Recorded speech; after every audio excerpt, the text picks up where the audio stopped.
Here in Devon, in the tranquil Tamar Valley, is a port that once bustled with industry.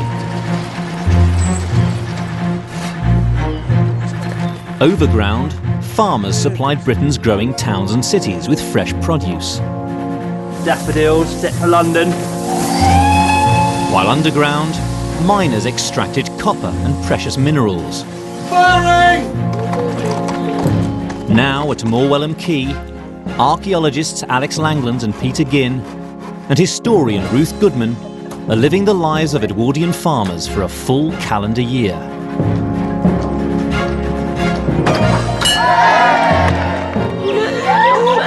Look at that one there. This is so sweet. They're not just farming, but getting to grips with the rural industries that once brought wealth to Devon. Oh wow, we got something. Previously, they resurrected the market garden with hundreds of strawberry plants. In he goes. Oh, it's quite exciting, really. It is exciting. Taken on a fresh recruit from the wilds of nearby Dartmoor.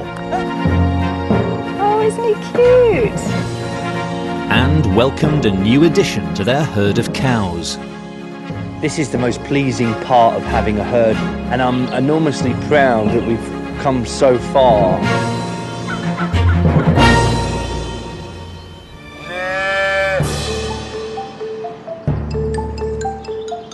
Now it's May, and with the first hint of summer comes a big opportunity. A very special boat comes to the farm to take produce out and bring tourists in.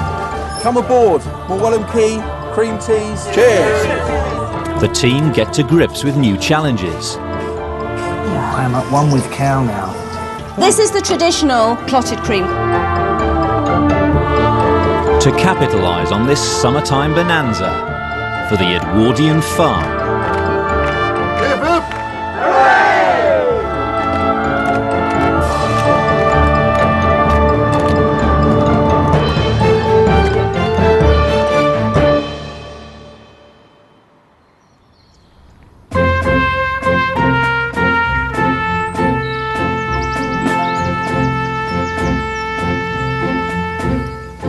The team are farming red ruby cows, a native Devon breed.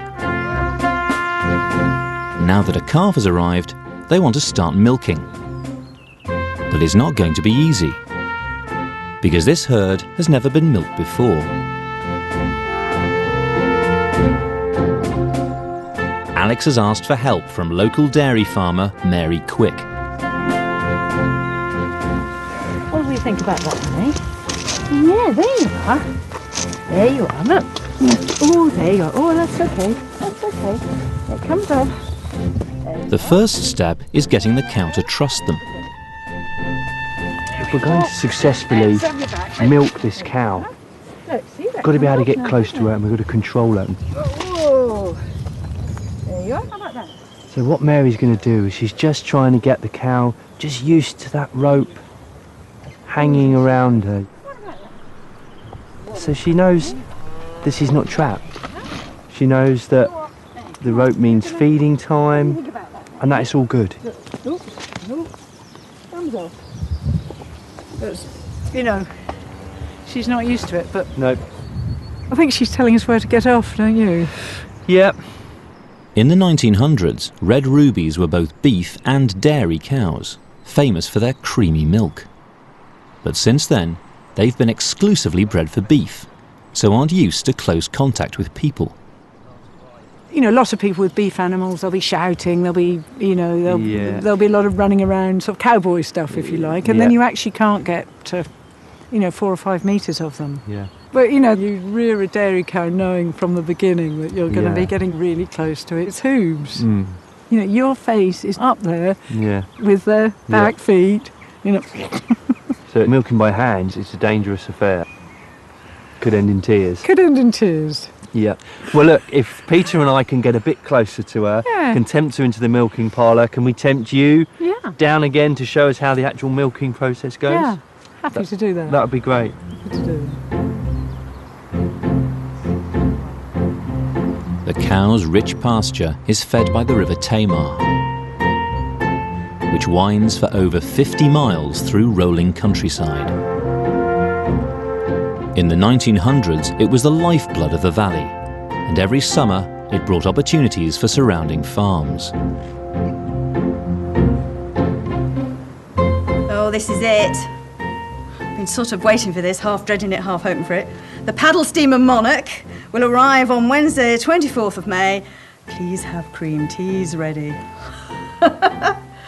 That means oodles and oodles and oodles of tourists heading our way. Loads of work. And then again,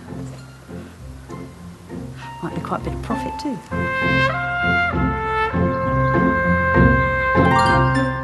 Throughout the summer months, thousands of tourists flocked to the Tamar Valley.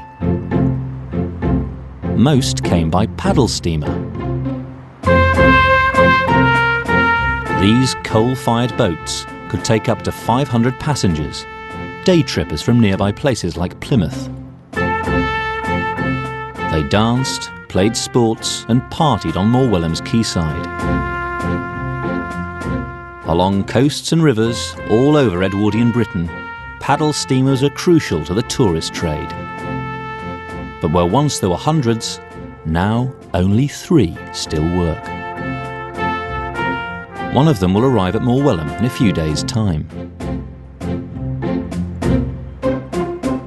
So what are we going to need for these tourists then? Clotted cream, that's what we need. That's what they're expecting. It's Devon, isn't it? Well, Right, it's the Devonian thing, isn't it? So clotted cream. Devonshire cream tea. We've got Yeah. a herd of cows. Will your strawberries be ready, do you think? Don't know, if we can keep the pests off them, Yeah. and we get a couple of days of good weather, I'm sure we'll have some nice, red, juicy strawberries. I think our strawberries would do better at the market, Rather than being sold to them. Well, we'll be maybe using- keep a few back. but the bulk of them we could send up to the market on the paddle steamer even. I think as long as we can squeeze some money out of these tourists, it'll be good for us, the farm and the valley. So, 24th of May. 24th of May. Why am I remembering that? Because it's on the postcard. It's Empire Day, isn't it? Perhaps we ought to make a thing of that as well, then. Bit of flag waving.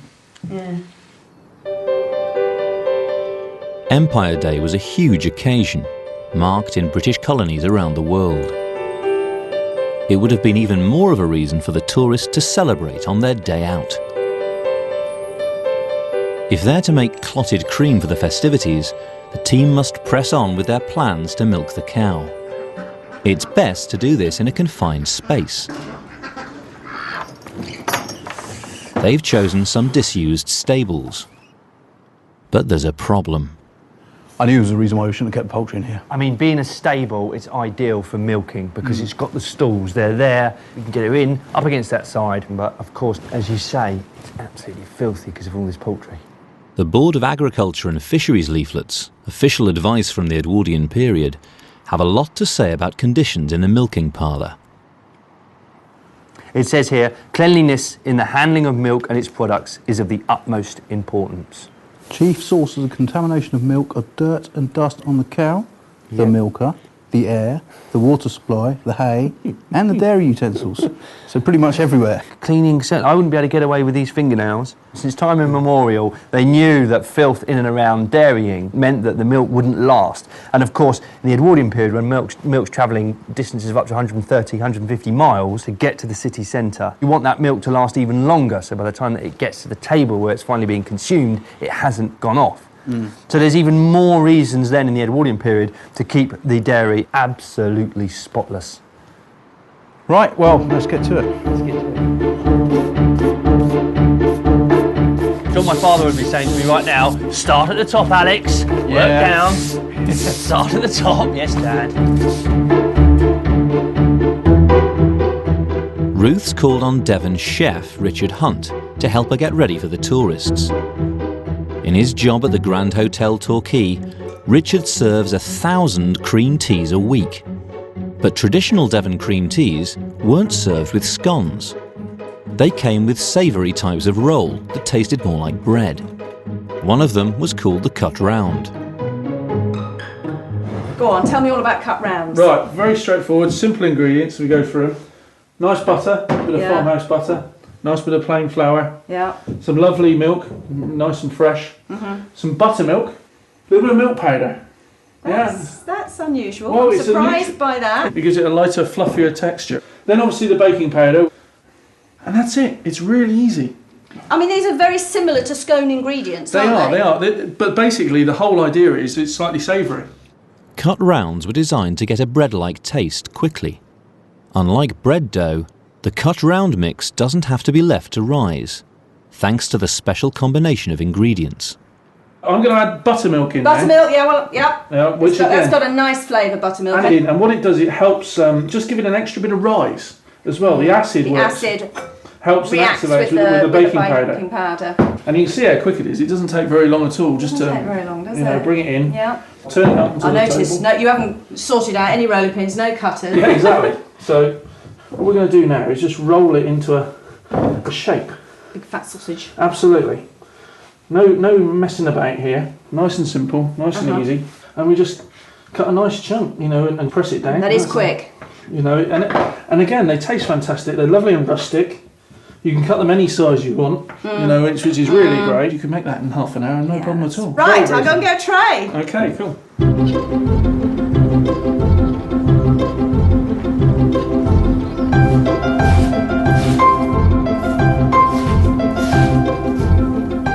Just painting these walls with lime wash, and this will just keep this environment totally sterile. Ooh, these look good. Oh, look how soft that is. That looks really good. Oh, that's good, doesn't it? Different texture altogether. Yeah, let me think. That is not a scone, is it? Not by any stretch of the imagination. Actually, it's surprisingly bready. That makes a perfect medium for your cream and jam. It's slightly savoury. Yeah, that is good. You could actually eat a lot more cream on that than you could on a scone, couldn't you? Of course, that's what it's all about. Having now cleaned out our milking parlour, it's time to start introducing the cow to the stall where we're going to milk her. Good girl. This is where she gets a little bit suspicious here. You can see it's bright sunlight outside. It's pitch black in there. She really is staring now. She can hear Peter, look, she can hear Peter though. There she goes. There we go. Fantastic, Peter. One cow, one calf in the stall, exactly where we want them. Next step is full-on milking. Particular care should be taken to see that the milker's clothes are clean and suitable for the purpose.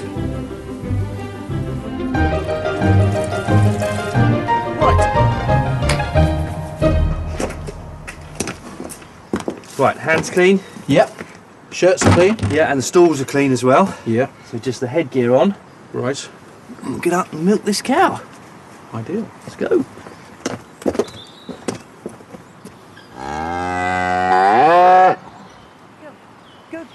Come on. There you are. Mary Quick has returned to offer advice on handling a cow that's not used to being milked. Good girl. Come on. Come on. You need to keep yourself safe. So, get your hand on her back first of all. Yeah. So that you can feel if there's a kick developing. Right. And then getting close enough, lean your head against her flank. So if she does land a kick on you, it won't hurt very much because it's still quite close to her body. Right. So we've got to get in really quite close. Absolutely. You wuss out and it's your teeth in the firing line. Right. Well, it sounds like Peter's got us stalled, so let's give it a go. The cow weighs around half a ton. There you are, girlie. All fine. All fine. There you are. Good girl. There's a good girl. There you are. There's a good girl. There you are. Okay. Okay. There you are. It's okay. Good girl. Let's just let her... That's okay. Good girl. Let's just... Yeah. Pass the pail. I was You get in there, then. There you are. There you are. Oh, she didn't want to let him down. A little bit sore just on that. Here. Oh, there you are. It's all okay. It's all okay. Steady, girl. She won't let her milk down unless she feels all relaxed. Right. She's just letting her milk down now. She's just relaxing there. That's There you brilliant. are, girl. She's just wondering about life now. I think it's amazing, Mary, that she's yielding up to you. What kind of movement are you using there? Well, you're letting the milk down into the... She's letting the milk down into the teat. Yeah. Then you've got to use your thumb and finger to Yeah. stop it going up. Yeah. and then you're using your other fingers to bring it down the teat. Right. Do you want to have a go? I could give it a try, yeah. Now, what I think, if you get yourself so she Into doesn't your detect... position, yeah? Yeah. So if I just swap... Yeah, that's okay. There you are, girl. It's all okay. There you are. Okay. If you just keep the pressure on her. Yeah, into here like this. That's right. And get your head, if you get that, your head and shoulder there, that is not... Well, have a go, yeah. There Right, you are. yeah. There you are. I am at one with cow now. Yeah. It's a nice sensation, isn't it? Yeah. How are you finding it, Alex? This is cool. This is cool. This is good. She's a little bit nervous. It's all right, it's all right. I should keep the pressure on her, even if you stop the milking. Right. It's just your weight of your body against her. Yeah. She's okay with... That's okay, it's okay. Okay. It's okay. I mean, she's been quite patient, I have to say. Yeah. There you are. There you Maybe are. let's give her 5 minutes. Yes, you're a good girl, aren't you? Aren't you good? Aren't you very good? That's the sound of fresh milk. Shall we have a look at it? That's musical. Now that's why we put the calico on, is that? That's right. And But underneath there... just a largely hair-free milk. How do you think this has gone for a first time? Well, she's been a good girl. Yeah. She's kicked 2 or 3 times. Yeah. But you know, good girl. She let her milk down. Yeah. She's you know, she's good-natured, but this hasn't ever been her game before. So you could make this happen. Yeah. You know, whether her breeding will give a lot of milk. I suppose since they were used as milkers, they've been bred more towards the beef and away from dairy. Absolutely. Right. You know, generations of breeding. I think we can let that calf have the rest of the milk for tea, don't you? Yeah. Yeah. I think it's time to get the muzzle off. Yeah. Yeah. Come on. Come on. Come on, back to the paddock. Come on, girl. Come on, come on. Come on, come on.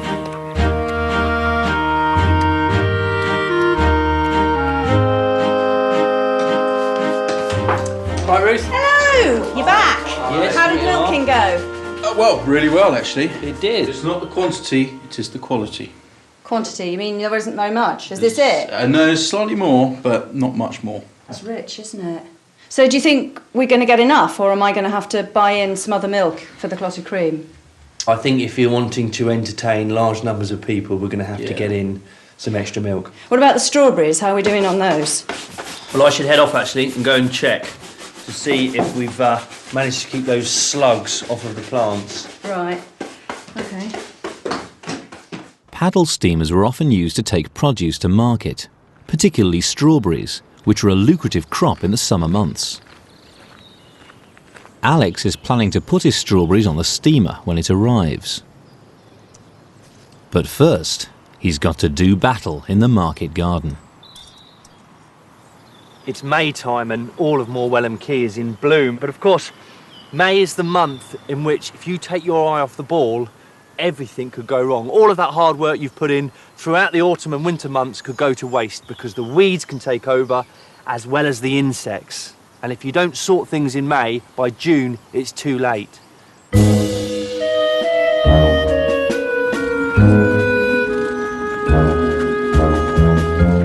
Alex has a plan to get rid of the slugs and snails.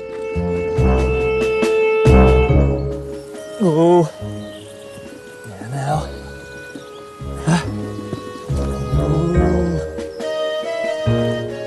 I'm going to bring down into the market garden possibly the farm's greediest occupants, the Aylesbury duck.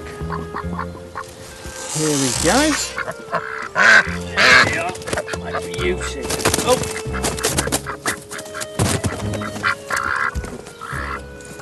Come here, you. This is the drake, known as Sir Francis in these parts of the world. He's a greedy little fellow though, and there's his duck. And anyone who's kept Aylesbury ducks will know that they have an insatiable appetite for slugs and snails. And I'm going to put that appetite to work here on the lowest terrace of the walled garden. And they'll be able to feed their fat, hungry bellies on all the various slugs and snails that have occupied all of these walls and currently lie underneath stones and are, as I speak, probably working their way towards our budding strawberry crop.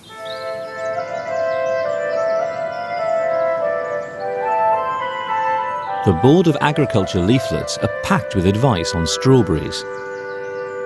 They recommend using a mix of lime and caustic soda to ward off pests. Now, lime, as we know, is in itself a very caustic substance, and with the caustic soda mixed into it, it makes it especially potent. So the slug and snails have a sort of very fine film of mucus-like substance all over their bodies. And when that stuff comes into contact with this, it'll cause them to burn. So as soon as they come anywhere near it with their little tentacles, they'll immediately recoil and head off in the other direction. So we'll just put a little bit of this in as well. Extra specially caustic for my little sluggy-wuggy friends. I think what I'll try and do is make a sort of perimeter fence.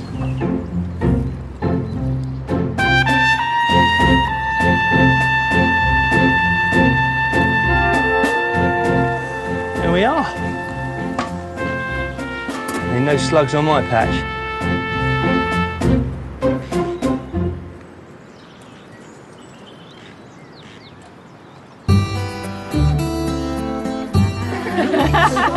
Here they are. Hello. Ruth's drafted in some experts to help her make the clotted cream for the tourists. You made it! Fantastic! What a load of stuff as well. Goodness me.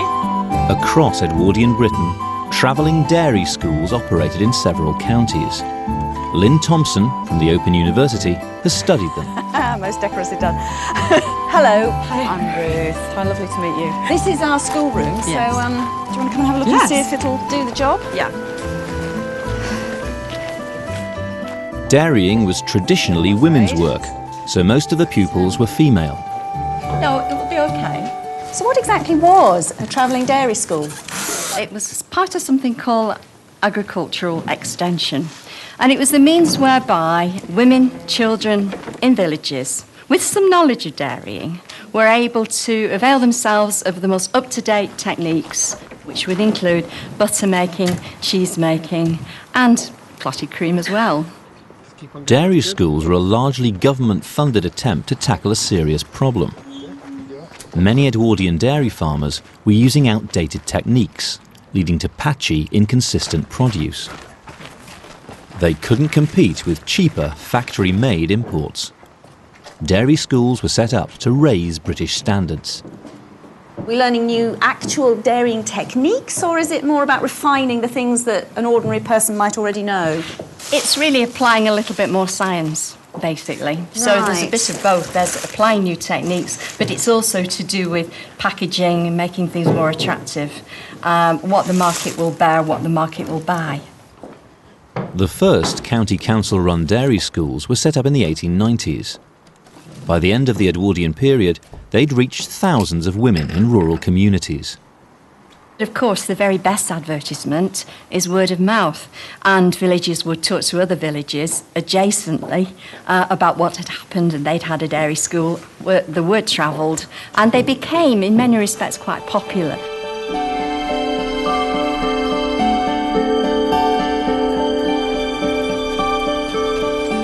Today I'm going to show you how to make clotted cream. The whole process takes over 3 days. Prize-winning clotted cream maker Margaret Burrough has come to teach the class the tricks of the trade. Well, my family have been making cream for more years than I care to remember. And this lady there is attending a dairy school. And she was my great-aunt. She got hair just like mine. So we're in character. Margaret starts with a pan of milk that's been allowed to stand overnight. It's a big wide bowl rather than a straight little jug. Because you don't want it. You don't want that thickness of cream. You want that thickness of cream. I'm now putting the bowl of milk, which has been stood since yesterday, into the bowl of hot water just under boiling. It acts like a bain-marie, and this will take 3/4 of an hour to an hour to cook the cream. I know noticed you were doing that really carefully. I suppose having spent all that time settling the two out, you don't want to mix them up again. You don't want to break the surface. The smoother you can keep the surface, the better. As it cooks, the cream becomes bubbly and crusty. This one is just about done now. And if you bend down, can you see these bubbles beginning? Oh, great big ones on the surface? Yes. Oh, yeah. And the side, around the side of the bowl, it's almost beginning to lift. To sort of try and pull away, yeah. Yes. Yes, I can see that, actually. That is indicating that it really is just about done. About there. Just about done. And I shall now take it off and put it back on a cool slab and leave it until tomorrow. Right. It's quite a simple process then, isn't it? Yes. I tell you what, it looks really golden and delicious.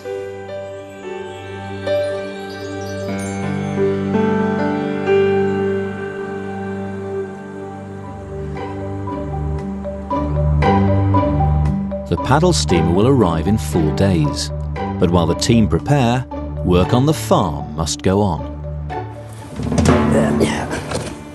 It's going. Gone. Earlier in the year, they planted a field of potatoes. It's in danger of being taken over by weeds. I'm really nervous about this. This could all go horribly wrong. Do you want to step in forward? Alex is using a scuffler. Its blades uproot weeds as it moves along the rows. But if handled incorrectly, it can also cut out potato plants. Just taken out 2 or 3 plants there. I mean, it could be going better. I'm just going to take out some more there. I am staying in the drills, trying not to damage the plants too much. But it's a pretty exhausting state of affairs. And my worry is, look, this is what I'm worried about. If I go along and keep knocking out potential potatoes, I'm going to run into problems, okay? Certainly getting rid of the weeds, which was the goal. Yeah.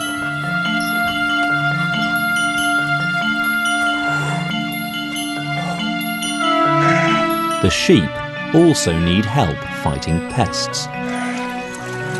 May is always a very difficult month for the shepherd because he's got sheep out there that he really wants to shear because it's so hot, and of course the insects are all hatching out and coming to life. But at the same time, at night the temperature can drop to below freezing, and if you've sheared your sheep you can put them in all kinds of trouble if you get some really cold weather. So it's a difficult month, a difficult window really. Okay, Peter, are you ready? Alex has mixed up a drench containing tobacco leaves and sulphur.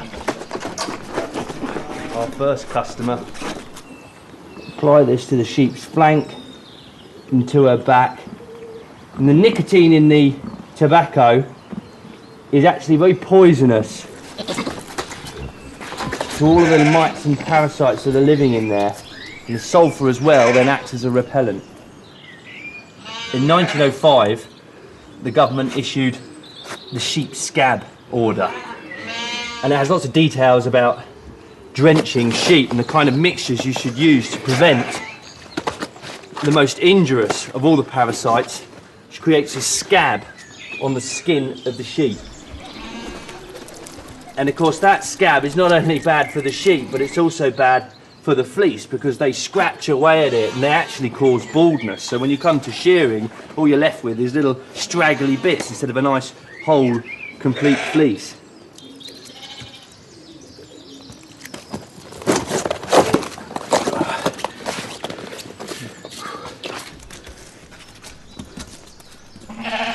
So that should look after them for about a few weeks. That should do, and hopefully they'll be ready to shear by then. Yeah. I seem to have more drench on me than those sheep have on them. Well, keep the parasites down. Exactly.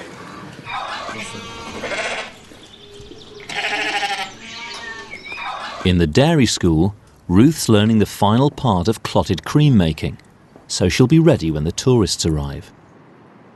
This is one that I cooked yesterday, so we've come to the point now where we're going to skim the cream and put it into the glass bowls. So I gently lower the skimmer under the surface of the cream.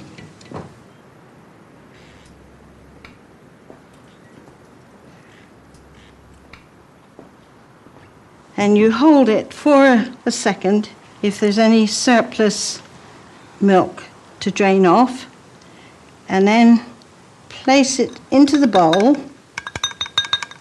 Let it slide off the skimmer in one piece. Traditionally made cream would have fetched a premium with Edwardian consumers. It's presented in a very particular way. Now, the idea with farmhouse cream, which is cream set over milk, is to try and present your cream with as many layers of crust as possible. Right, it's a very different product from the sort of thing you buy in the shop, isn't it? Very. There, I've now put in the final slice, and as you can see, it looks nice and smooth on the surface, which is quite good presentation. Right. That's it. That's your layers of clotted cream. Ooh, could I try a bit, do you think? That'd be all right. Of course you may. I loved it. I'll be interested to hear what you... Yeah, how different it is from the... Oh, that is different, isn't it? I'm hoping we're going to have a lot of tourists descending on us. So I'm thinking about, what sort of thing they will like, whether I can serve it to them and sell it to them. Oh, yes. You possibly make a little money serving cream teas or using it I in think some my cream will be a heck of a lot better for having spent the day with you. Anyway. Thank you.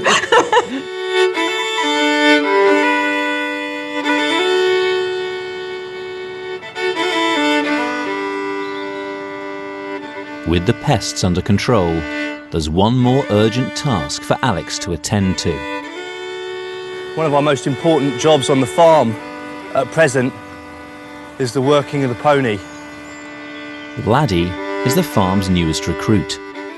Until 2 months ago, he lived wild on Dartmoor. The team are training him to work the farm. But first, they have to build up a close relationship with him.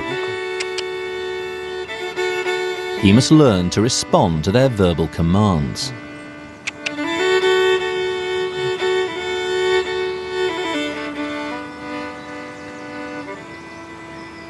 Good boy, walk on.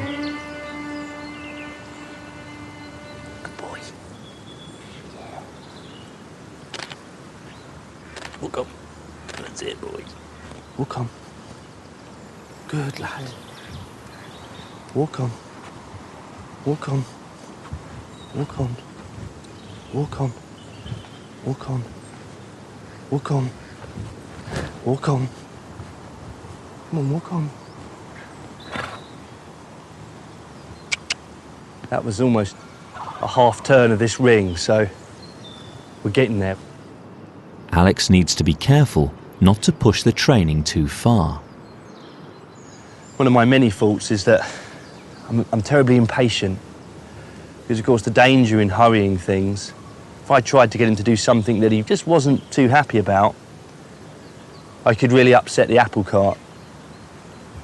And always associate that job with some kind of trauma, and I don't want to do that, I don't want to rush him. He's part of the family here.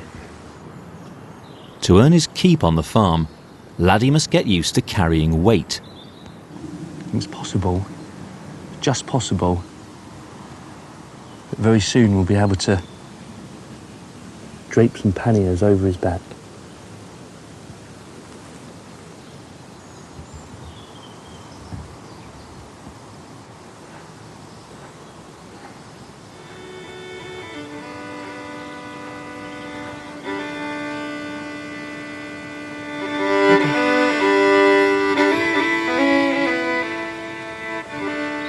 There we go. So far, so good. I'm pleased. What about you, fella? You pleased? You looking forward to doing some work? Be fun, wouldn't it? We'll go on some adventures, can't we?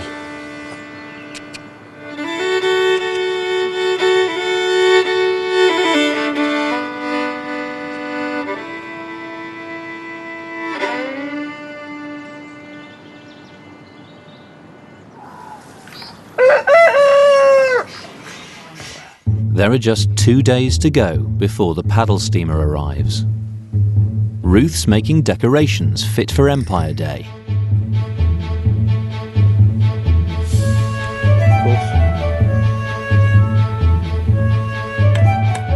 Alex is taking no chances with the strawberries.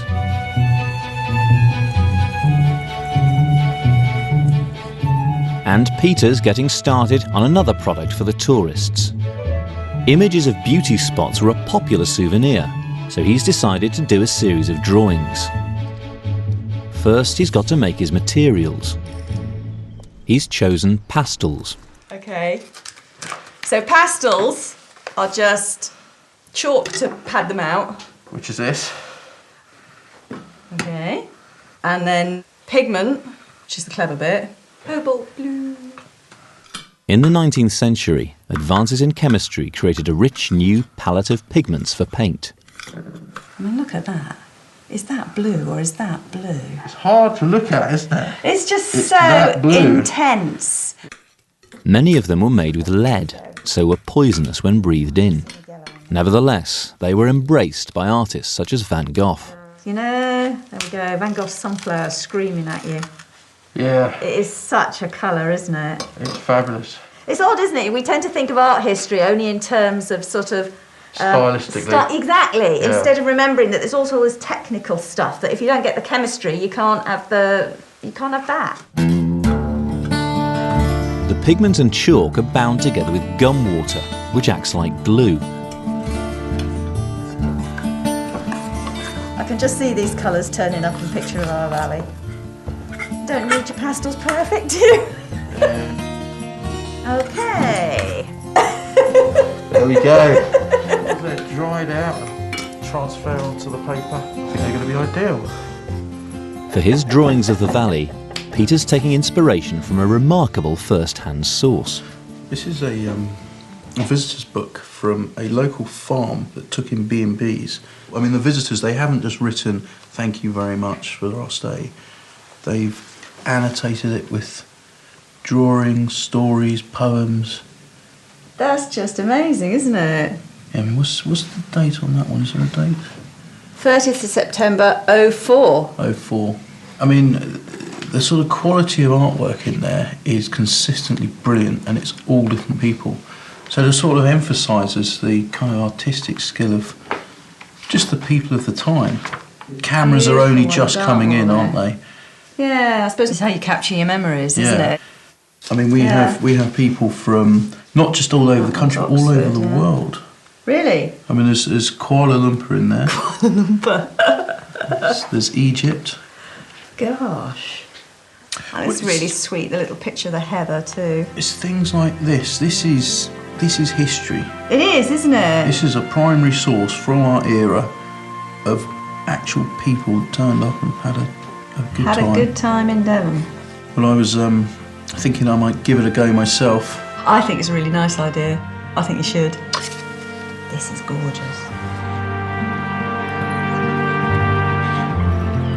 So it's all about light changing, seasons changing. Local artist Ryan Rogers has come to give Peter some tips. And these are Morwell rocks. Morwell rock. Hey. And the view Look at that. Fabulous. Always takes your breath away, doesn't it? Now, you're quite an experienced artist, obviously. I don't think I've really done any art since I was about 12. Well, that shouldn't stop you. So do you sort of frame it up then? The way I would do it is I decide where my eye is going to look at the middle of the composition. This is where I'm going. This amazing shape that the river describes. Yeah. And then above that, there are all those woods. And then we just go right a little bit. And then we've got this punctuation mark of the chimney there. And then there's a lot of land to get in here because we're looking downwards. So there won't be a lot of sky, which is a shame really, because the skies in the Tamar are just extraordinary. Well, yeah, the sunsets are absolutely spectacular. The most famous artist to paint the Tamar Valley was Turner, who visited in the early 19th century. He inspired many others to follow him. Is it Turner, when he was painting here, said Never anywhere else has he found so many natural beauties in one spot, I think. He did say that, yeah. And I think Turner, and certainly the people who followed in his footsteps for painting, found that the way the layout of the valley, the geography of the valley, it charmed them.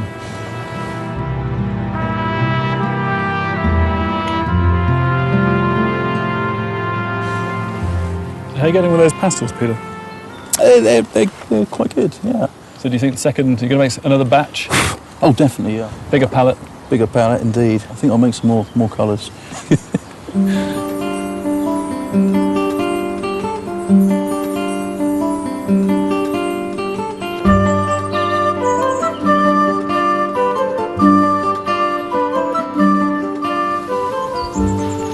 I think this is going to do brilliantly. With the tourists coming, you know, I don't just want to sell them cream teas. I think I want to sell them absolutely anything and everything. In all the sort of nooks and crannies of the market gardens, there's any number of flowers that just sort of turn up. Wildflowers were really fashionable in the Edwardian period. There was a sort of a bit of a move against cultivated and hothouse, particularly hothouse blooms. Wild blooms were considered to be much more feminine, much more natural.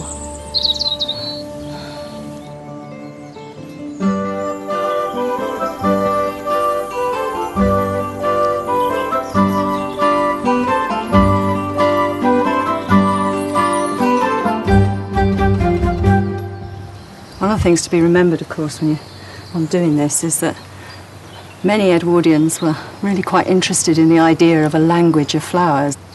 Each flower was supposed to have a different meaning, so you could put together a whole symphony of ideas in what you had in your bouquet. The daffodil symbolises regret, whereas the bluebells were widely thought to be constancy. Roses, unsurprisingly, either mean love or beauty. Whereas the granny's bonnets, or columbine, which are one of my favourite flowers, they're supposed to symbolise desertion.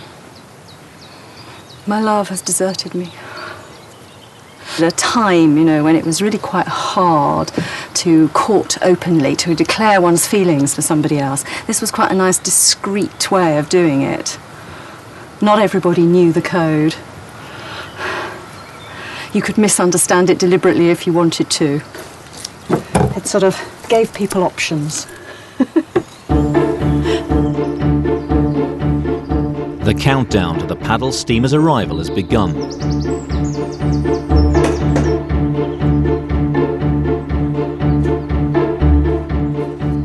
This is the Cowstock Viaduct. It was built during the Edwardian period.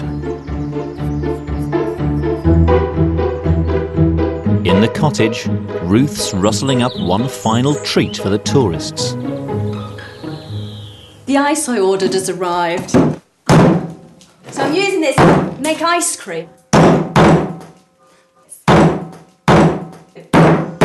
Ice cream was surprisingly available in Edwardian Britain.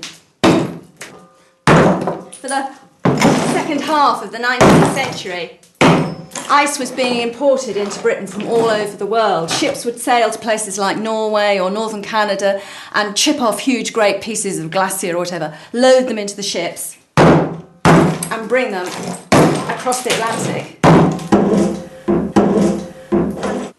Okay, now I'm going to check what Mrs. Marshall tells me to do next. Clever lady she is. Ruth's using a recipe by Agnes Marshall, the era's foremost authority on frozen desserts. Basic. I've made my basic custard mix. That's there. Her recipe involves freezing custard to turn it into ice cream. But she didn't confine herself to writing books. What a businesswoman this woman was. She ran a cookery school and she also developed a range of products that she could flog to people. There is indeed a patent freezing tub. There are special ice safes, or almost like fridges, for keeping ices in. A whole range of moulds as well for making more elaborate things. There's no way, of course, that, you know, somebody like us could possibly afford all this fancy equipment for ice cream making, so I'm just sort of making it up with what I've got. Ice alone isn't cold enough to freeze the custard. So Ruth's using a chemical reaction to achieve the temperature she needs. clever stuff happens when you mix crushed ice with salt. Not being a chemist, I had to look this up. Apparently, the salt crystal itself, when it dissolves in water, the bonds break apart, but that requires energy, so it drags energy in the form of heat out of the water. So if you add salt to ice, you take it down 6 degrees below freezing point, and therefore you've got the same sort of temperature as a freezer. I need about half the volume of salt as I have of ice. There it goes. Listen, that's the freezing. The reaction already happening. I just think this is so groovy. And I've got a flat-bottomed metal vessel so that I can transfer the cold in as much as possible. And it should start to cool. The freezing process takes around 5 minutes. Ooh, and I can even feel it. It's no longer a runny liquid. It's starting to go sort of jelly-like. It's just like magic, isn't it?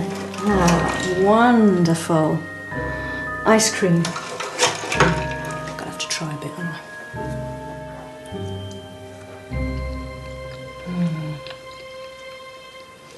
Oh, that's nice.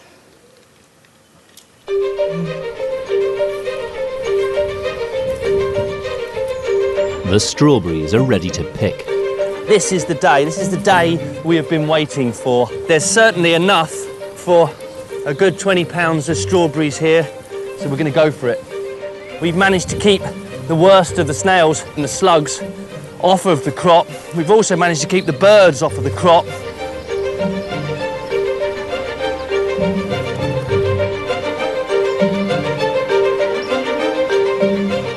Okay, well, you'll have one, okay, because these are all for market. I've got to make sure that these things are going to sell. Okay. These could be bitter. So choose wisely. Go on, you have that one. You have that one. The smaller one. There we are. Here it is. That is delicious. Oh. I do wish I hadn't done that. I really wish I hadn't done that. Because it's going to be an effort not to do that again. It really sort of gets right into the cheeks, doesn't it? Sweetness. And you can imagine that sweetness after a barren winter of sort of pickled, dried and salted foods, all of a sudden to be chucking into something as delicious and sweet as that. Oh, it's got me salivating. Right. Strawberries were always carefully packed for a trip on the paddle steamer. This is a £1/2 punnet. Up in London, these are fetching 3 shillings a pound, okay? So with that crate alone, we're looking at something in the region of between 30 to 36 shillings, okay? And when you think about the lowest paid workers in the countryside getting between 10 and 15 shillings a week for their wages, just tells you how important this industry was to the Tamar Valley and how important it would be to us as Edwardian farmers. There's a lot of money there, Peter. There is a lot of money.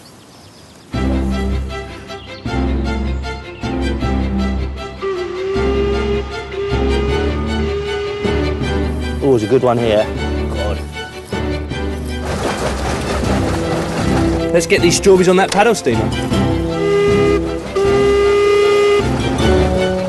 Monarch is one of only 3 working paddle steamers in Britain. That looks fantastic. Wow, look at that. Hi. Ahoy there. I'd be wanting a trip up and down the river on that. Wow. They're going to need a hand with these ropes. Yeah. It's been more than 80 years since a boat like this came to Morwellum Quay.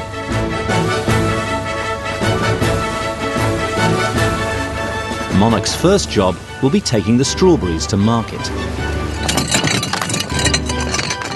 Peter and Alex will go with them and then entice tourists back to the farm. So I'm relying on you two, your silver tongues. Bring us as many tourists as possible. I don't think we'll need verbal skills with a vessel like this. Look at you up there, Alex. I don't know. A lot of hard work going into these. Time to relax. Good luck. All right, are we ready? We're ready. Good, let's go.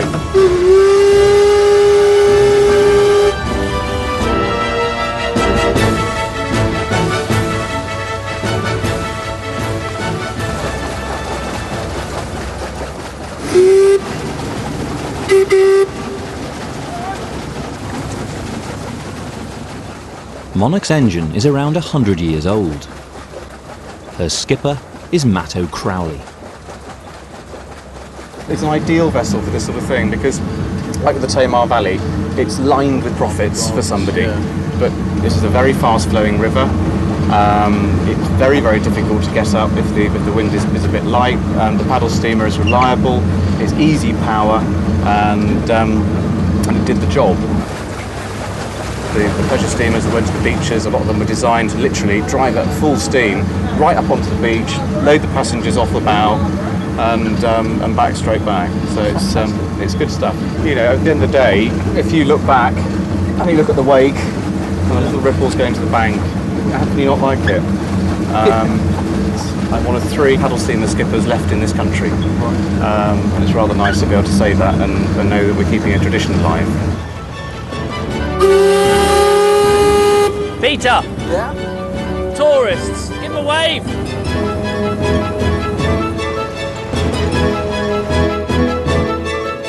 Come aboard. Please come this way. Thanks, Clark. Welcome Key, cream teas. First of the season, hopefully the first of many. Sorry about the mud. Right, all aboard? Fantastic.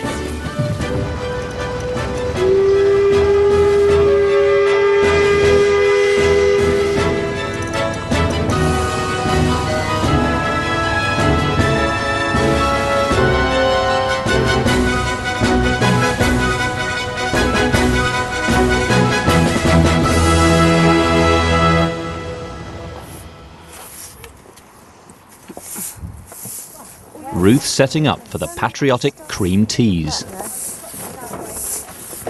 Empire Day is an Edwardian invention. It was actually, made up from scratch in 1904. Caught on really fast. Within a couple of years, almost every school in Britain, almost every community was busily celebrating Empire Day. The day was chosen because it was Queen Victoria's birthday, so there's a bit of harking back to the good old days. It was designed to be something to bring everybody in the empire together, so that all citizens, whether they be here or in the far-flung reaches, would sort of be reminded of each other, reminded of the greatness, reminded of their responsibilities to each other within the empire.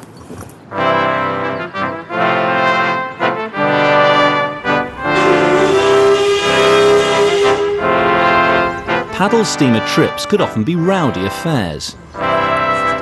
It is Empire Day, so I think we can drink as much or as little as this we like. Cheers!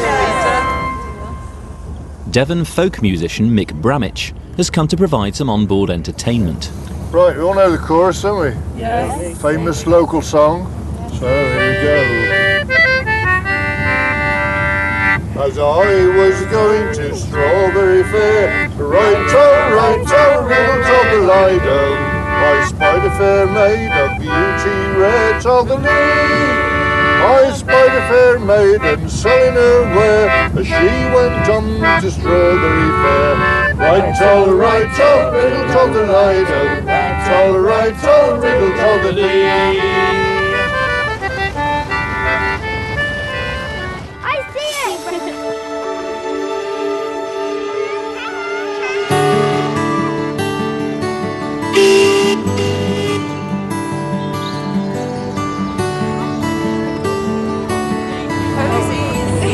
Teas, just around the corner. Fresh strawberry. The finest clotted cream. Freshly picked. Follow Ruth for a cream tea. We are together. Do you want a cream tea? Come on then, quickly. Quickly, cream tea time. The Edwardian period was the heyday of paddle steamer trips on the Tamar. Up to 500 tourists at a time came to places like Morwellum, and villagers cashed in on their insatiable appetite for cream teas. Enjoy.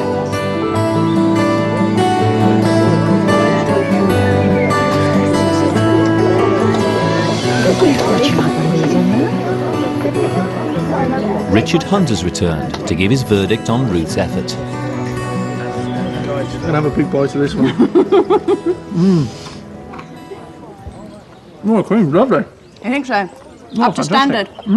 That lovely rich flavour, you know. Everything about it is different. They're very yellow and golden and taste great. You know, it's a real indulgence. I'm a convert. I'm moving over to cut rounds from scones, definitely. Dollop of cream. No, that reminds me of childhood holidays down here in the West Country. I've already had 2, so... Have you? Yes. There's no rule against having 3.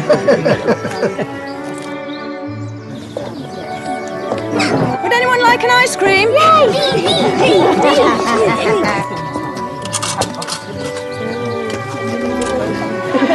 Thank you. Delicious. I mean, I've only started literally the other day with pastels. I think that's really interesting. I think you can have it, to be honest. Today is Empire Day, and in commemoration of this event, be upstanding for the national anthem.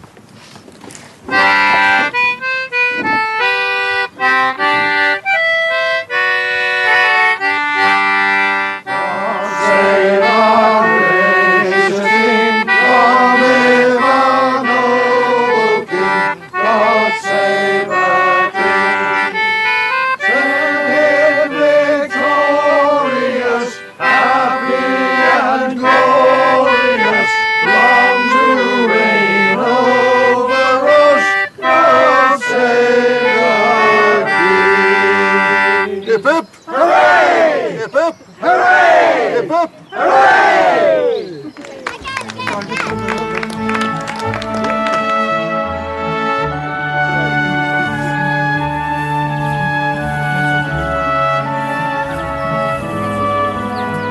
Oh, that one's still warm, Ruth. There we are. Take the weight off your feet. Stop sweeping me. But that was successful. Yeah, it needs to be. It was a sort of tourist harvest, really. Tourist harvest. Tourist harvest. We now have the summer to look forward to. So, Good. oh, we've still got some clotted cream left, Peter. I'll eat that later. More strawberries, too. I'll eat those later.